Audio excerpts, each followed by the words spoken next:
The marble hall shimmered under golden lights, but the atmosphere was anything but warm. Asterisk, asterisk, try it on? You. Asterisk, asterisk. The voice of Zayed al-Khalid, one of Dubai's youngest and most arrogant millionaires, sliced through the room like a blade. His designer shoes clicked against the floor as he strutted toward the group of maids folding fresh laundry. In his hand hung a breathtaking white dress, slim-cut, jeweled, elegant, and clearly made for royalty. He held it up with a mocking smile, letting it sway in front of them as if showing off a prize.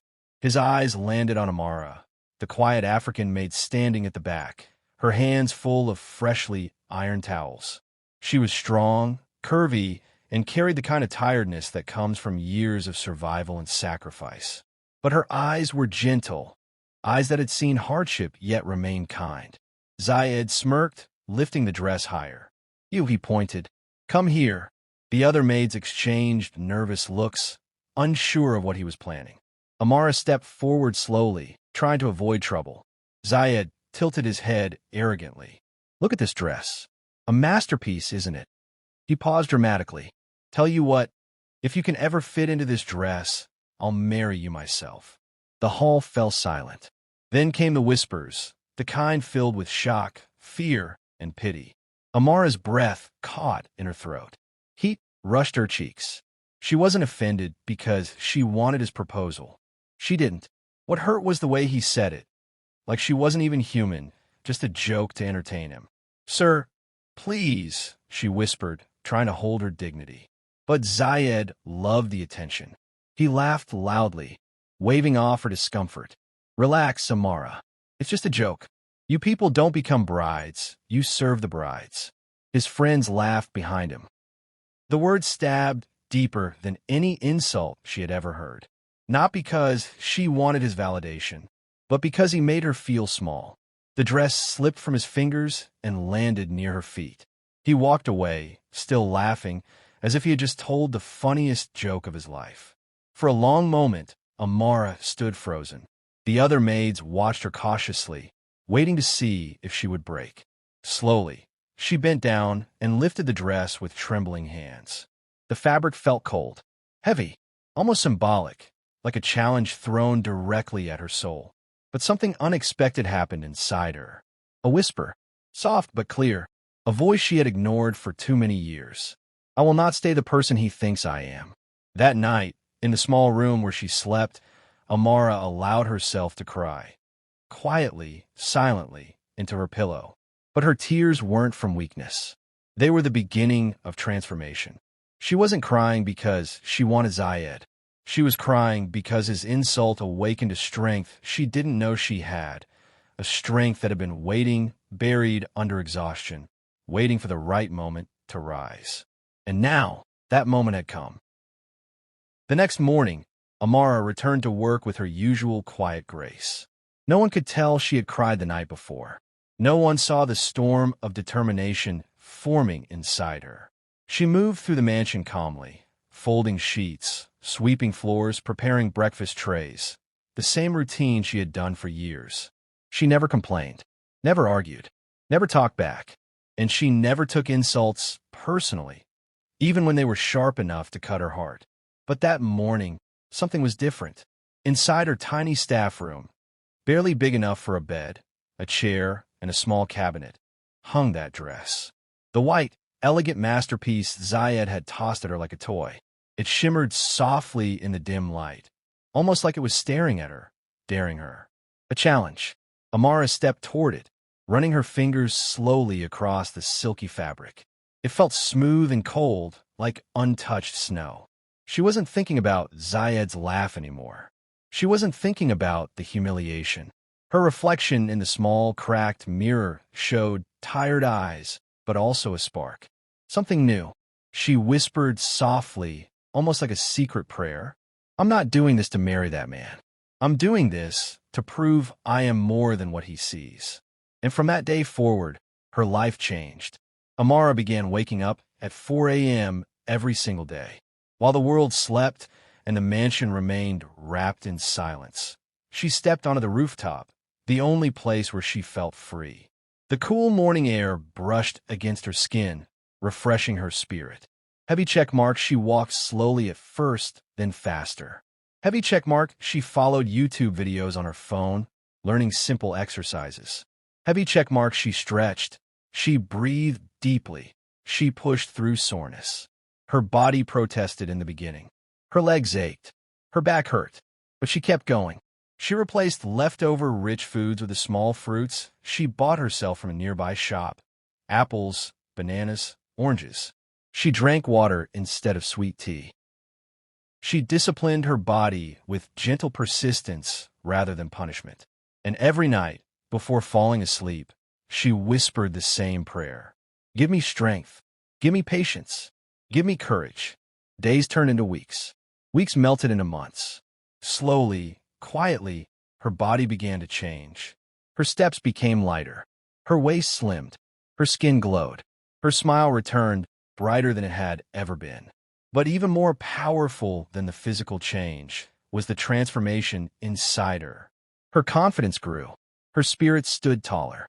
She finally saw herself, not as a maid, not as someone small, but as a woman who deserved respect. Meanwhile, Zayed noticed nothing. He was too buried in his endless business meetings, luxury gatherings, expensive dinners, and parties filled with people who clapped at his jokes but never cared about him. But despite his ignorance, something was happening in his mansion. Guests started whispering, "Who is that new girl? She's stunning. She walks like royalty." Even Zayed's own sisters whispered to each other, "That maid, she looks different. She looks beautiful." Zayed rolled his eyes. Impossible. She's just a maid. But soon, he would learn just how wrong he was. One morning, just before sunrise, the peaceful silence of the mansion shattered. A loud crash echoed through the marble hallways. Sharp, sudden, frightening. The maids froze. The guards rushed inside. Something heavy had fallen. Someone had fallen. It was Zayed. He lay collapsed near the grand staircase, his skin pale, his breath shallow. Even in unconsciousness, his face looked strained, like a man carrying a world too heavy to bear. Within minutes, doctors and nurses filled the mansion. Machines beeped. IVs were attached. Blood pressure was checked repeatedly. The staff whispered anxiously, unable to understand how a man who seemed so powerful, so untouchable, could fall like this. The doctor finally spoke gravely. Extreme exhaustion, severe stress, insomnia. He's been pushing himself too hard for too long. It was the truth no one dared to tell him. But the truth didn't matter now because the moment he fell, something else happened. His so-called friends vanished. The men who toasted with him in luxury parties. The women who laughed at his jokes. The businessmen who praised his success. One by one, they disappeared. No calls. No messages. No visites. His phone, which once buzzed every minute, lay silent beside his bed.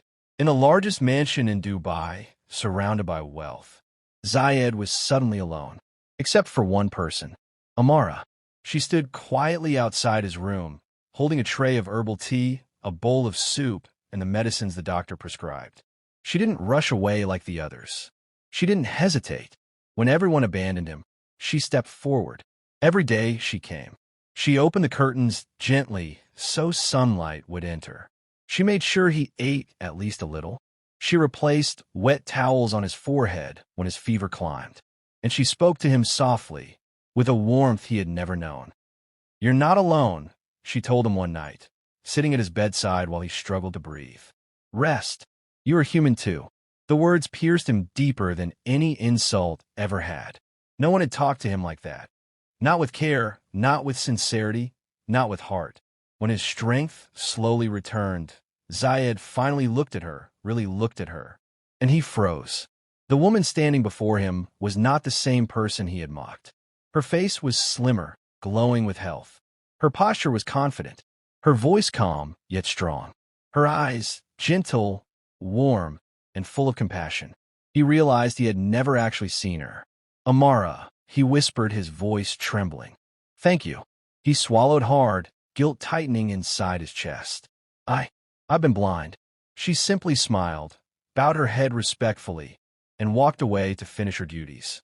But Zayed didn't close his eyes, because for the first time in his life, he felt ashamed. The memory struck him like lightning. His own words, cruel and arrogant. "If you fit in that dress, I'll marry you." He covered his face with his hands, horrified. How could he have said that? How could he insult the only person who stayed? The only person who cared? The only person who showed him humanity when he had shown her none? That day, Zayed vowed he would never see Amara the same way again. Zayed's recovery was slow. Long days of rest, quiet nights staring at the ceiling, moments of reflection that shook him more than the collapse itself. For the first time in years, he wasn't thinking about meetings, parties, profits, or status. His mind kept replaying the same image, Amara sitting beside him, whispering kindness into a life built on arrogance. One afternoon, while walking through the mansion to regain strength, he passed by the laundry room. The scent of detergent and warm cotton filled the air. Maids folded sheets in silence, busy with routine. Then Zayed's eyes caught something. A flash of white. Soft, elegant, untouched. The dress. Still hanging on the same hook where he had tossed it months ago. For a moment he froze. His chest tightened. Shame washed over him like a cold wave. He stepped inside the room. Amara was sorting clean towels. When she noticed him, she straightened her posture politely. Zayed pointed toward the dress. His voice low, almost fragile. "Why did you keep it?" Amara glanced at the dress, then back at him. She didn't look angry. She didn't look hurt. Her expression was calm. The calm of someone who had conquered herself.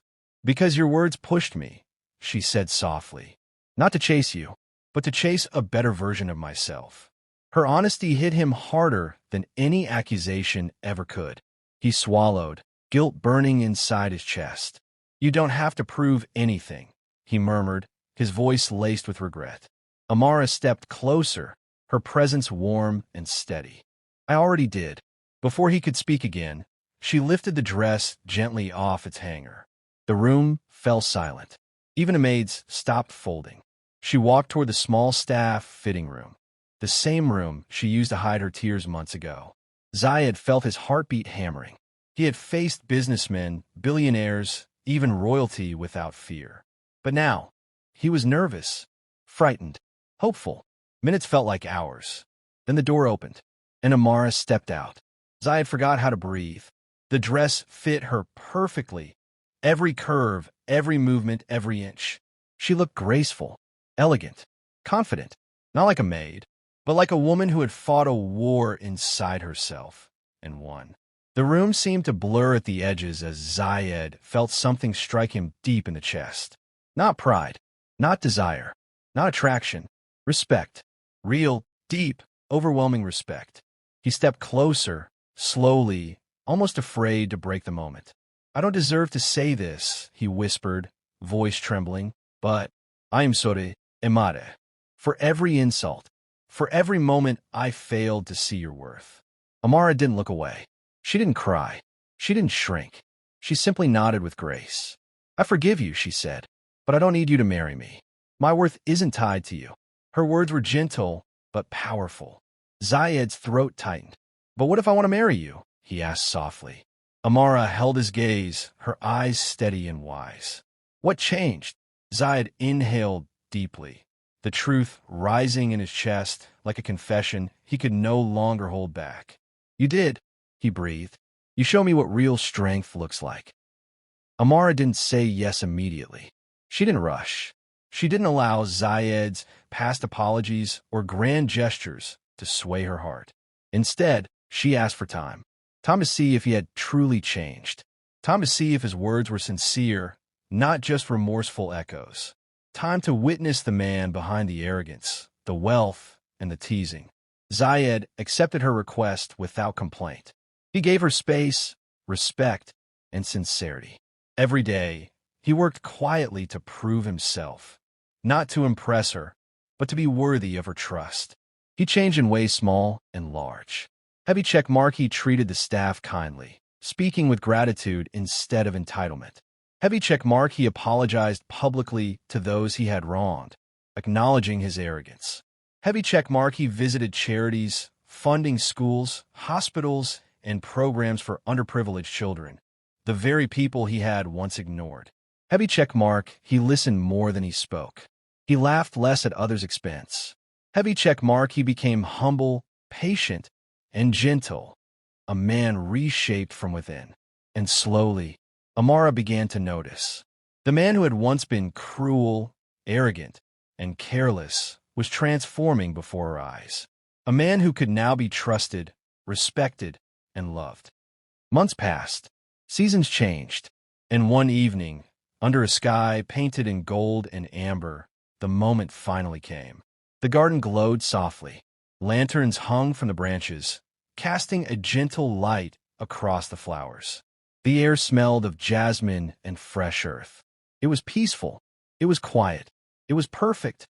Zayed stood nervously, his hands slightly trembling, his heart pounding in a way he hadn't felt in years. And then he saw her, Amara, walking toward him. She wasn't wearing the white dress he had once mocked her with. No, that dress belonged to the past. Instead, she wore a new gown, one she had chosen herself. It flowed gracefully, simple yet elegant. It was a dress that represented her journey, her dignity, her strength. A dress that told the story of a woman who had faced humiliation, embraced her power, and risen above it. Zayed stepped forward and took her hand gently. His eyes held a mixture of awe, love, and humility. "You didn't have to fit in any dress to earn my love," he said softly. "You just had to let me earn yours." Amara smiled, a warm, confident smile that reflected the woman she had become. "You've finally learned," she said quietly, her voice carrying both forgiveness and understanding.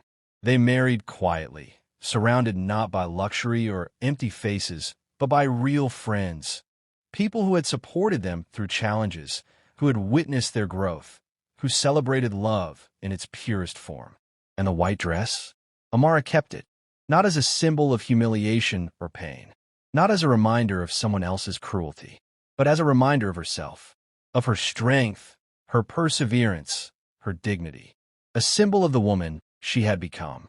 Because sometimes the world laughs at you, not to hurt you, but because it cannot yet see what you are becoming. And in that moment, under the golden glow of lanterns, Amara and Zayed understood something profound.